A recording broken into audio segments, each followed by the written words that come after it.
First off is Captain Jack Sparrow, and this version is exclusive because of his face print, which we'll get to in a little bit, but just admire the detail they really put into these Pirates of the Caribbean figures. I mean, look at his hair molding, which is just had all these little kind of engravings in it, and little designs here and there, and printed and colored pieces.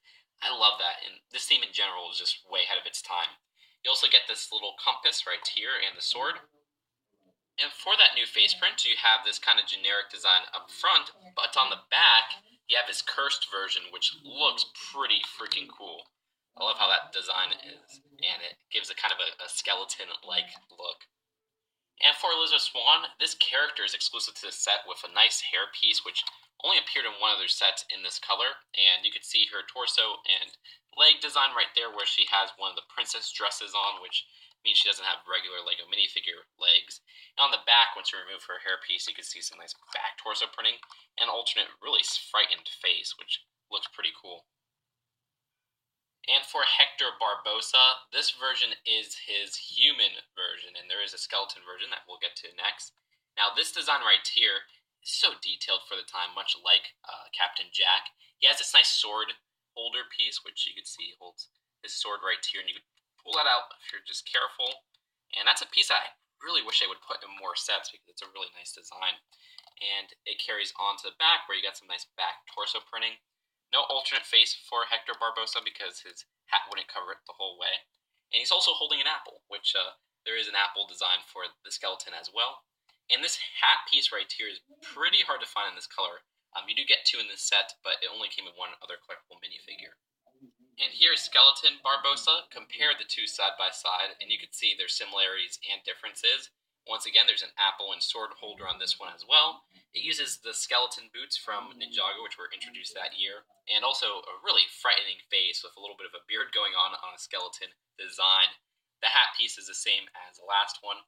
I like that because that's a great piece. I'm glad to get two of it. And it does use the newer style skeleton body from Ninjago. So the build consists of the boat and the playset. Now, for the playset itself, the main feature is this transformation sequence, which is actually really cool. It's almost like the Vader transformation sets from LEGO Star Wars. Now, what you do is you put Hector Barbosa in the front right there in his undead version. You switch this, and then it reveals Skeleton Barbosa. That works pretty fine, especially since they use just one wall right here, so the colors are still replicated, so it gives the illusion that he turned into a skeleton, which I really like. And for the rest of the island, you have these nice little pearl gold pieces just kind of scattered around to give the illusion of gold being on the island. I like that, but what's really cool is that they actually include two chrome gold bars in this set, and the other one we'll get to later. But this is only in certain versions of the set, and thankfully my version, because some other versions of the set actually had just pearl gold bars, which looks a lot weaker. There's also a little hidden gem on this side of the island, and there's one other play feature of the set that's kind of hidden behind the transformation rock. And that is this flag right here, which if you push a lever, it turns that way. And just for an alternate look at that feature, you kind of push it back like this, and then once again, once you push this, it kind of falls down like that. It's just a little generic play feature that doesn't really add too much, but it's still something that's fun to play around with.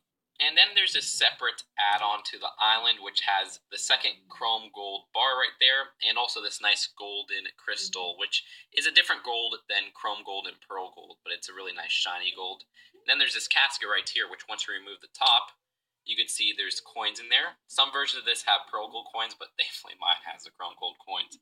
And there's some 5, 2s, 10s, and 1s, I believe. I'm missing actually 2 of the golden coins. There's supposed to be a total of 8, but I don't know where those went. And lastly, the rowboat included has 2 paddles and a little light up front, and just enough space to maybe fit about 3 to 4 minifigures on there.